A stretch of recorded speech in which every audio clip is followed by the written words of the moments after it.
Formless Fire is the new book that was recently released by Ike Baker, with this lovely cover art by Travis Lawrence. Very, very lovely stuff. Folks, this is the book that you wanted me to review out of all the books that I showed you in my end of month review, my overview of all the books that I'd read in the month of August. This is the one that you really wanted me to review, and you're quite right, you know, this really is worthy of a full review. We've got, 380 odd pages plus appendices, copious appendices, lots of practical work in the appendices, you know, how to do an LBRP, how to do the middle pillar, how to scry the tatwas and so on. Really, really good stuff in the appendices there. But folks, what we have here is a survey of what the author calls the Western magical tradition. And that's a term that has been pointed out by some as being somewhat problematic.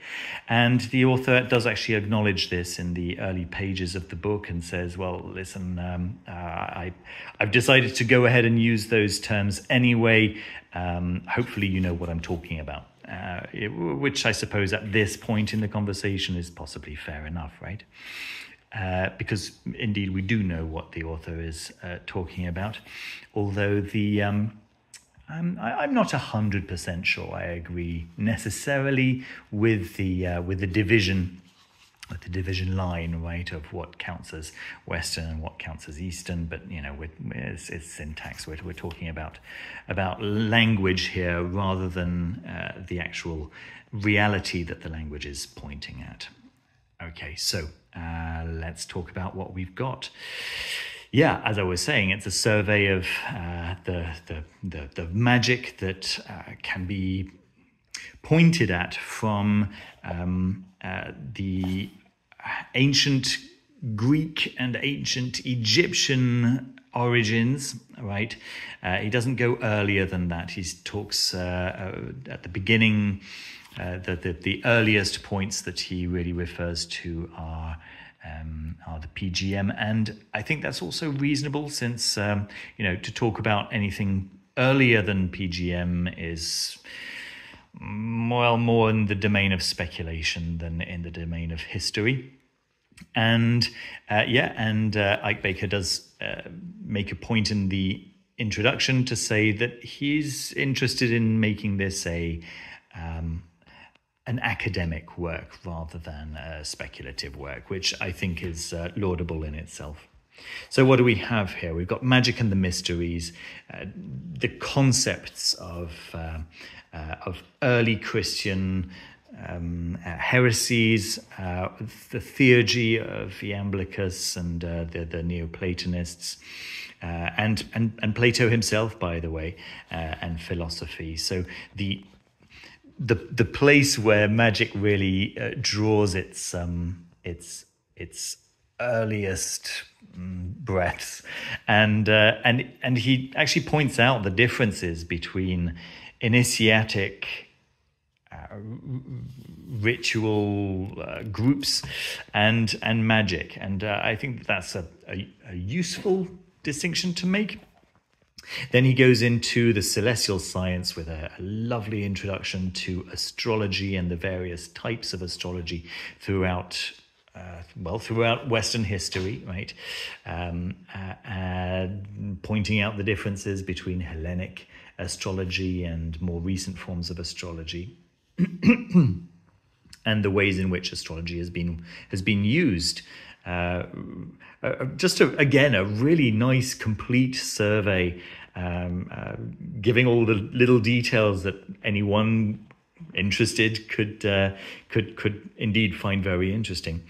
Then we've got Mageia and Manteia, divination, oracle, and prophecy, in which he goes into the details of it was geomancy and the tarot and other forms of divination, which is it's all a part of it, isn't it? Let's see. Yeah, here's that chapter on Mageia and Manteia. Yeah, geomancy.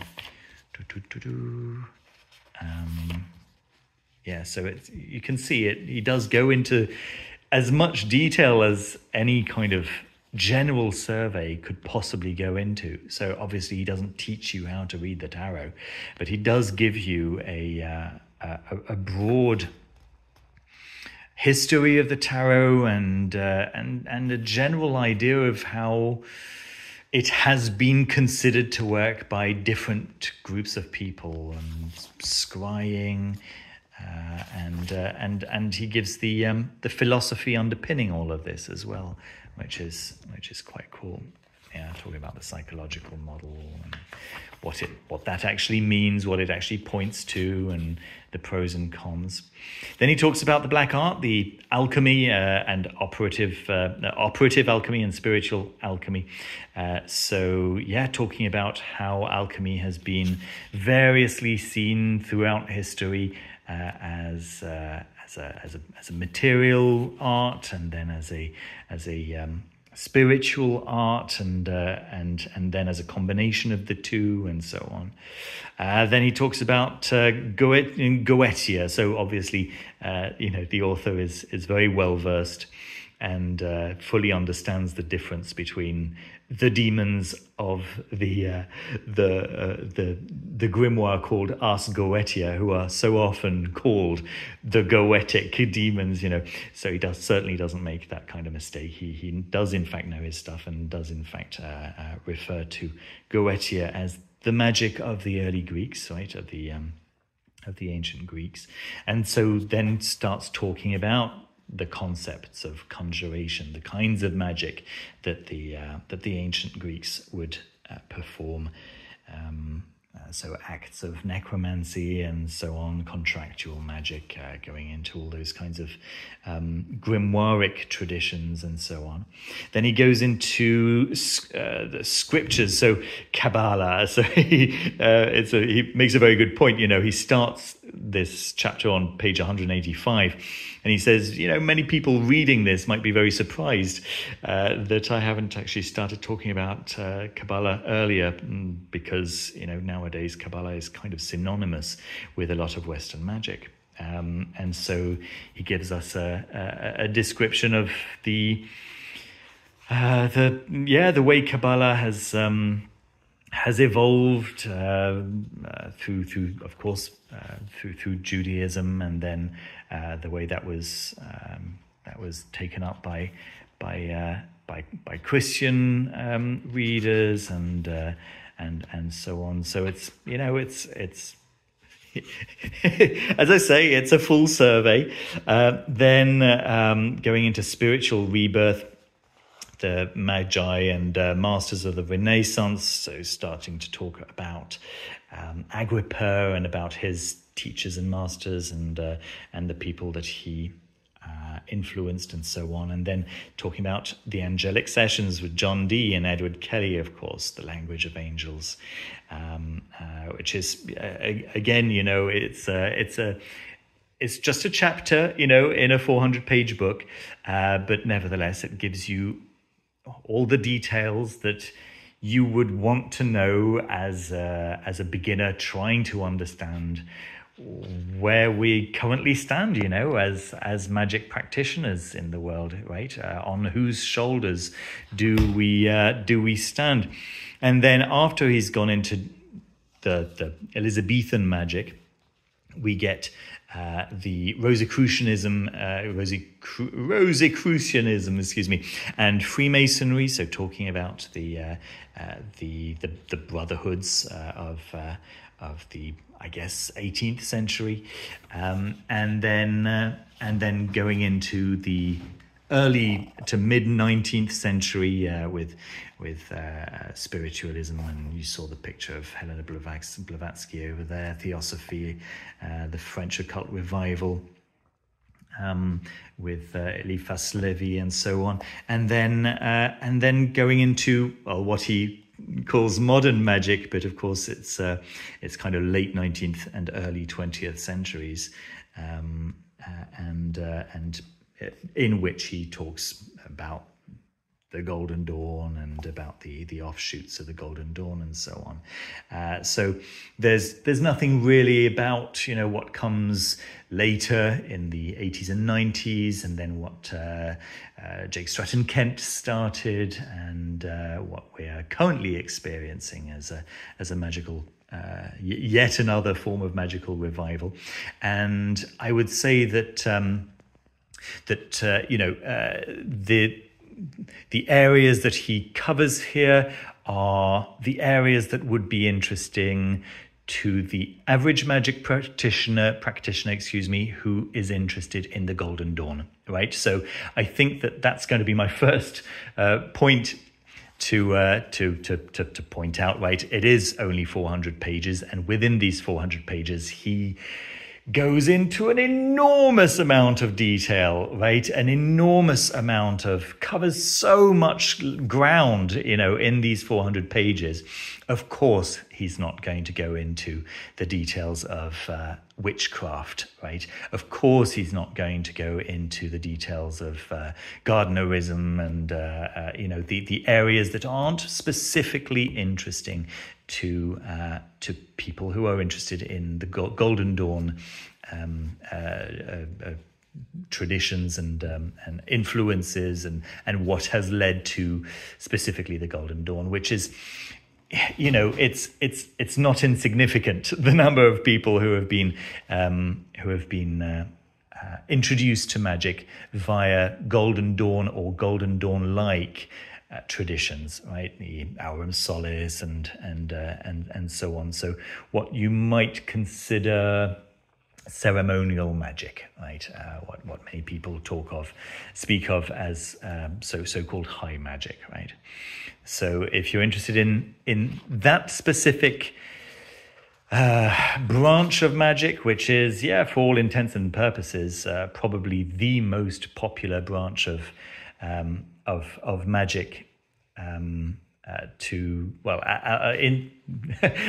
modern day, then yes, this is everything that you need to know that has led to that. It gives you the context for all of that. If you're interested in the grimoires, which, you know, you could definitely argue are popular today thanks to their inclusion in the Golden Dawn traditions, right? Then yes, this is a background to the grimoire tradition. If you're interested in the PGM in the Greco-Egyptian magical papyri, then this gives you, once again, used by the Golden Dawn. These are all traditions that were used by the Golden Dawn and shared by the Golden Dawn and spread by the Golden Dawn, and therefore popular today because of their inclusion by the Golden Dawn. But of course, it's not the entirety of Western magic here, right? Naturally, right? So there we go. Those are some initial thoughts. Let's talk a little bit possibly about the amount of detail that he goes into. Honestly, I've learned so much in reading these pages. Whether I was satisfied with the specific content for my own use or not.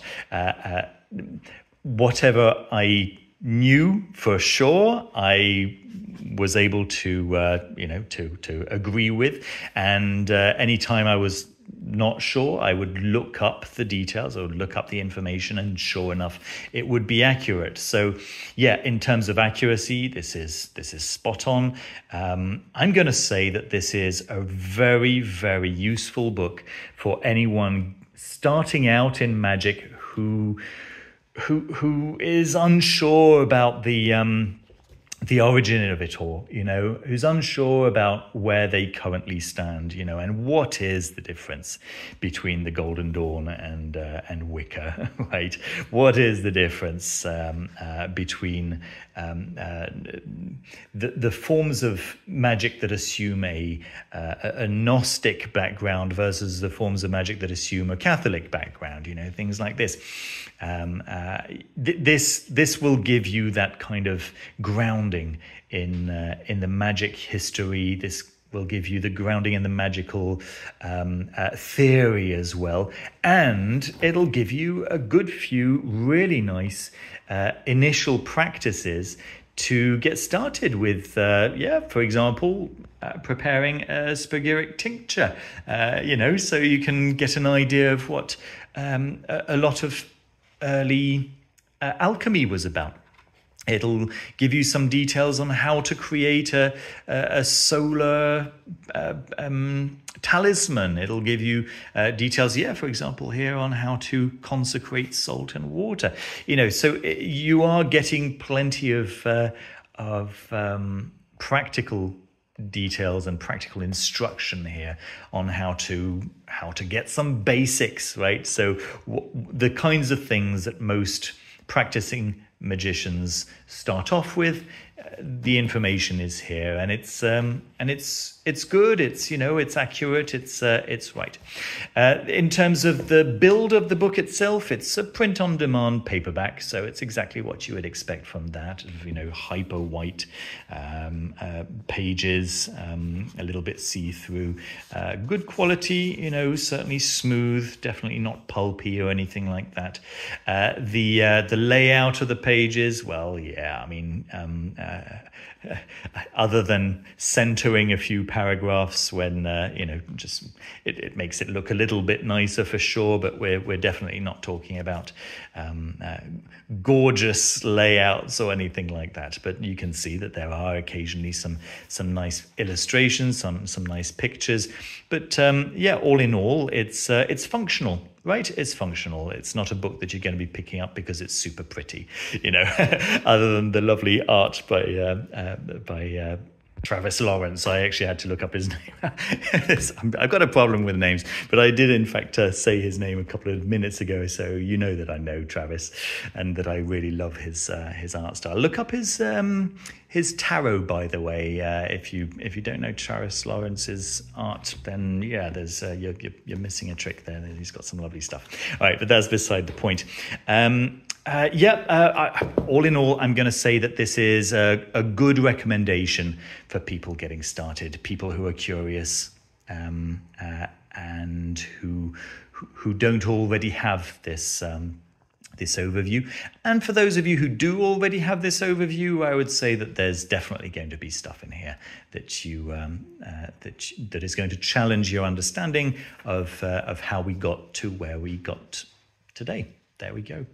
I hope that was a useful review for you guys. Don't forget to leave a thumbs up and to subscribe down below if you haven't done so already, and to support the channel if you can support the channel. The best way to do that, of course, is through the Patreon. I've left a link down in the description so that you can find the book very easily on Amazon, whether you're in the US or the UK. Anyone outside of those regions, I'm afraid you're going to need to find your own links. But if you do use those links to the US and UK Amazon, then I get a little commission at no extra cost to you guys. It's they're associate links, and they're very helpful for me. So if you can think of using those, then I certainly would appreciate it. And that's going to be it from me for today. This very interesting new book by Ike Baker, Formless Fire. Thanks for watching, everyone. Take care. Bye-bye.